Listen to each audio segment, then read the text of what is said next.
Mga kapatid, Cheryl Cosim po. Public service po tayo at karagdagang impormasyon.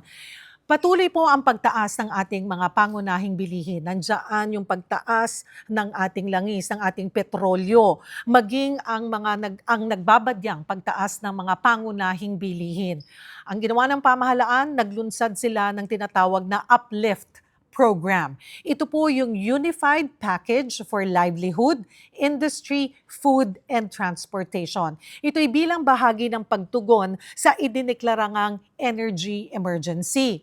Ngayon, ayon po sa DSWD, nagkaroon tayo ng pagkakataon na makausap si DSWD Secretary Rex Gatchalian, ay layunin ng programa na maibalik yung nabawasang purchasing power ng mga Pilipino upang matiyak nga na may sapat po na pambili pa rin ng pagkain at ibang pangunahing pangangailangan. So ngayon, ang target po sa pagtulong na ito sa uplift program ay inaasahang nasa 7.5 milyong Pilipino o pamilyang Pilipino ang hahatiin po sa tatlong pangunahing grupo ang mabibigyan ng ayuda o mabibigyan ng 2,000 piso. Klaruhin po natin para mas malinaw. Baka nalilito po kayo o nagtatanong kayo, makakatanggap ba ako? Makakatanggap ba ang pamilya namin ng 2,000 piso? So sino ang mga makakatanggap nito? Ito nga po, nasa tatlong pangunahing grupo ito. Ang unang grupo ay nasa 3.5 milyong benepisyaryo po ng 4Ps at walang gutom program. So sila, makakatanggap po kayo ng one time. Isang beses lang po kayo makakatanggap ng 2,000 pesos na cash assistance. Direktang papasok po ito sa inyong land bank accounts, dahil regular na kayo kasi nga nakakatanggap naman ng tulong mula sa pamahalaan. Again, kayo pong 4Ps at walang gutom program beneficiaries, nasa 3.5 kayo, one time lang kayo makakatanggap ng 2,000 piso. At nag-roll out na po yan. Pinapasok na po yan na dahan-dahan, and I think at the end of the week ay dapat nakatanggap na lahat. Ngayon, yung pangalawang grupo, 2.5 million naman po na mahihirap at near poor na pamilya daw na natukoy through the survey ng Philippine Statistics Authority o PSA. So ang nagbigay po ng listahan sa DSWD ay ang PSA.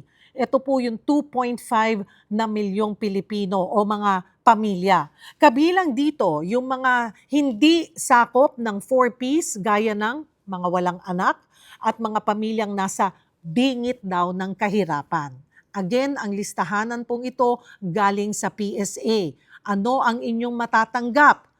2,000 pesos kada buwan mula ngayong buwan, Hulyo hanggang Disyembre. So, 6 na buwan po kayo makakakuha ng tig 2,000 pesos, total na kabuuan 12,000 pesos. So, sa unang payout daw po ay mano-mano muna po itong ipapamahagi yung ayuda.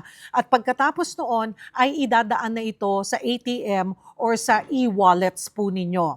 Yung pangatlo, 1.5 milyong pamilyang Pilipino na low-income workers na nasa talaan naman po ng SSS.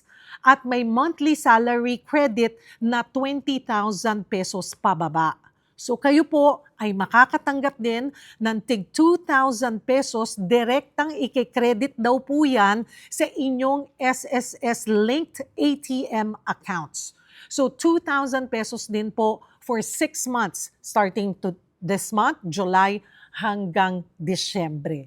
So para lamang po klaro at alam nyo kung bahagi ba kayo or posibleng bahagi kayo nitong uplift program ng pamahalaan.